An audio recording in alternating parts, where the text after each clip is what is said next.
नमस्कार, मी प्रिया काळे. तरुण भारतच्या न्यूज बुलेटिनमध्ये आपल्या सर्वांचं स्वागत. आता पाहूया ठळक घडामोडी. बॉलिवूड स्टार व मराठी अभिनेते रितेश देशमुख व जेनेलिया देशमुख हे खासगी कार्यक्रमाला बेळगावमध्ये आले असता तरुण भारतशी बोलताना म्हणाले, मी बेळगावला खूपदा भेट दिली आहे, मात्र यंदा हा माझा खासगी दौरा होता. बेळगाववासियांचं मला खूप प्रेम मिळालं असून मला एक मराठी अभिनेता, निर्माता, दिग्दर्शक म्हणून बेळगावात माझा चाहता वर्ग खूप मोठा आहे. माझ्या वेड, लई भारी व माऊली या चित्रपटांना बेळगावातून प्रचंड प्रमाणात प्रेम आणि वाहवा मिळाली. येणाऱ्या आगामी 2024 या नवीन वर्षात माझे 2 नवीन मराठी चित्रपट प्रेक्षकांच्या भेटीला येत आहेत. बेळगावातील मराठी माणसांना भेटून मी आपल्याच घरी आलो आहे असे जेनेलियाला सांगून त्यांनी बेळगावकरांचे आभार मानले. गृहलक्ष्मी योजनेतील त्रुटी दूर करण्यासाठी 3 दिवस शिबिर आयोजित करण्यात आले आहे. गाव पातळीवर ग्रामपंचायतमध्ये या त्रुटी दूर केल्या जात आहेत. मात्र त्रुटी दूर करण्यासाठी केवळ 3 दिवस उपयोगाचे नाहीत तर कायमस्वरूपी अभियान राबवावे अशी मागणी होत आहे. काँग्रेस सरकारने निवडणुकीदरम्यान 5 गॅरंटी योजनांची घोषणा केली होती. या योजनांची अंमलबजावणी सुरू झाली आहे. मात्र या योजना सर्वसामान्यांपर्यंत सुरळीत पोचत नसल्याने नागरिकातून तक्रारी वाढू लागल्या आहेत. सेवेत कायम करावे या मुख्य मागणीच्या पूर्ततेसाठी राज्यातील अतिथी प्राध्यापकांकडून आंदोलन हाती घेण्यात आले आहे. जिल्ह्यातील अतिथी प्राध्यापकांनी जिल्हाधिकारी कार्यालयासमोर 3ऱ्या दिवशीही आंदोलन सुरूच ठेवून एका पायावर उभे राहून राज्य सरकारचे लक्ष वेधले. राज्यामध्ये सरकारी द्वितीय दर्जा महाविद्यालयांमध्ये सेवा बजावणाऱ्या अतिथी प्राध्यापकांना सेवेत कायम करण्यात यावे, तसेच सेवा सुरक्षा देण्यात यावी या मागणीसाठी गेल्या अनेक दिवसांपासून आंदोलन हाती घेण्यात आले आहे. आगामी लोकसभा निवडणुकीच्या पार्श्वभूमीवर निवडणूक आयोगाकडून मतदान यंत्राची जागृती करण्यात येत आहे. मतदारांकडून ज्या पक्षाच्या चिन्हावर मत घातले जाते ते मत नेमक्या त्याच पक्षाला मिळते की नाही याची जागृती करण्यासाठी शहरामध्ये ठिकठिकाणी जागृती मोहीम राबवण्यात आली. येथील खडेबाजार पोलीस स्थानकासमोर निवडणूक विभागाच्या कर्मचाऱ्यांकडून नागरिकांना मतदान यंत्राची माहिती करून देण्यात आली. व्हीव्हीपॅट व वोटिंग मशीन प्रात्यक्षिके दाखवण्यात आली. केंद्र सरकारने घरगुती गॅस ग्राहकांसाठी ई-KYCचा आदेश जारी केला आहे. त्यामुळे शहरातील गॅस वितरकांकडे ग्राहकांची गर्दी होऊ लागली आहे. केंद्रीय पेट्रोलियम मंत्रालयाच्या आदेशानुसार सर्व गॅस ग्राहकांनी आपल्या गॅस कनेक्शनला बायोमेट्रिक म्हणजे ई-KYC प्रमाणीकरण करून घेणे आवश्यक आहे. या ठिकाणी ग्राहकांच्या अंगठ्याचा ठसा घेतला जात आहे. यासाठी आधार कार्ड, गॅस कार्ड, नोंदणीकृत मोबाईल क्रमांक गरजेचा आहे. डिसेंबरच्या अखेरच्या दिवसात हॉटेल चालक अत्यंत व्यस्त दिसून येतात. वर्षाची अखेर आणि नव्या वर्षाची सुरुवात या दोहोंसाठी अनेक जण हॉटेलात जाण्याला पसंती दर्शवत असतात. 31च्या रात्री तर हॉटेल व्यवसाय फुललेला पाहायला मिळतो.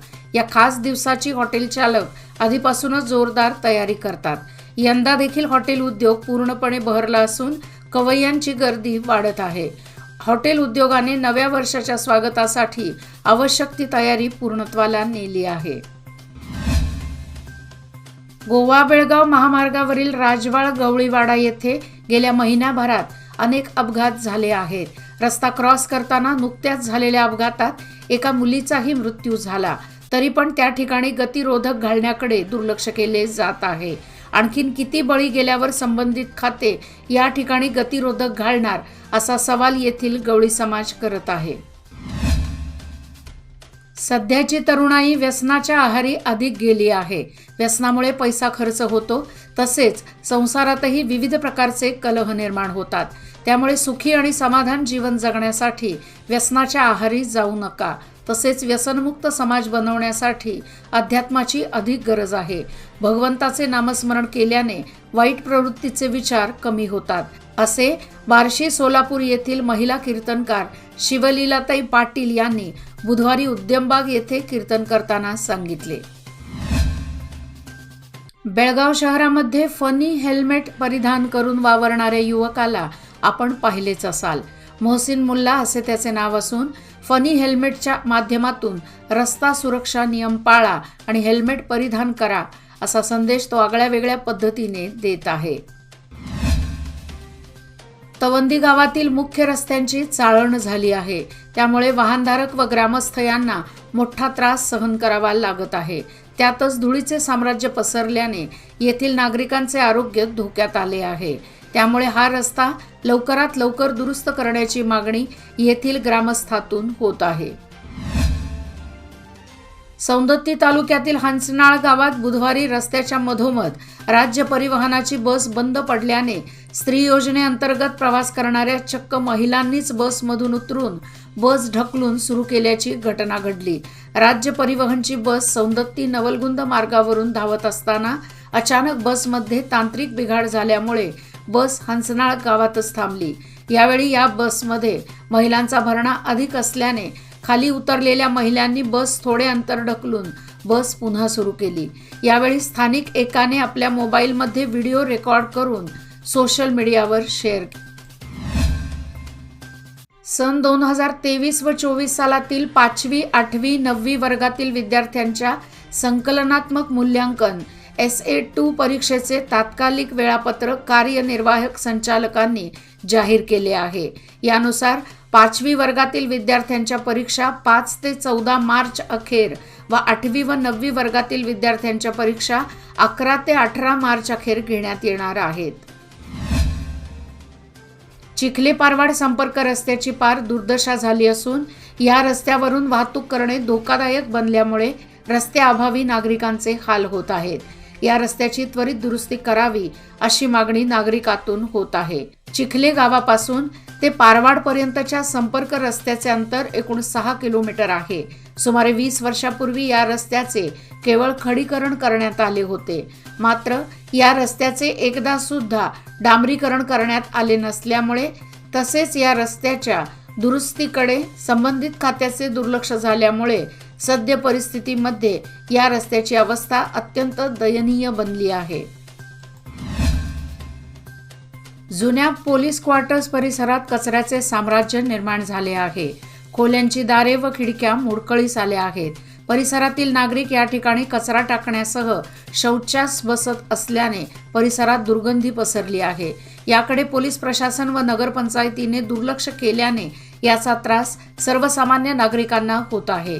वारंवार मागणी करून देखील येथील समस्या सोडवण्याकडे दुर्लक्ष करण्यात आल्याने संताप व्यक्त करण्यात येत आहे. पुणे बेंगळूर राष्ट्रीय महामार्गाच्या 6 पदरीकरणाचे काम सुरू आहे. ठिकठिकाणी उड्डाणपूल निर्मिती सुरू आहे.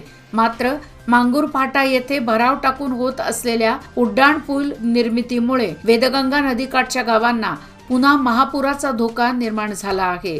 कुर्ली येथील हाल सिद्धनाथ मंदिरात शेतकऱ्यांची बैठक पार पडली. या बैठकीत शेतकरी म्हणाले की याबाबत तहसीलदार व लोकप्रतिनिधींना निवेदन देऊनही त्यांनी याकडे दुर्लक्ष केले आहे.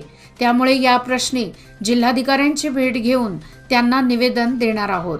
त्यानंतरही दुर्लक्ष झाल्यास या कामाविरोधात तीव्र आंदोलन छेडू असा इशारा शेतकऱ्यांनी दिला. याचबरोबर आजचे बातमीपत्र इथेच संपले. अधिक माहिती आणि ताज्या घडामोडी करता पाहत रहा तरुण भारत न्यूज चॅनल. तसेच आमच्या चॅनलला लाईक, शेअर आणि सबस्क्राईब करायला विसरू नका. आणि विश्वासार्ह बातम्यासाठी दररोज वाचा दैनिक तरुण भारत. धन्यवाद.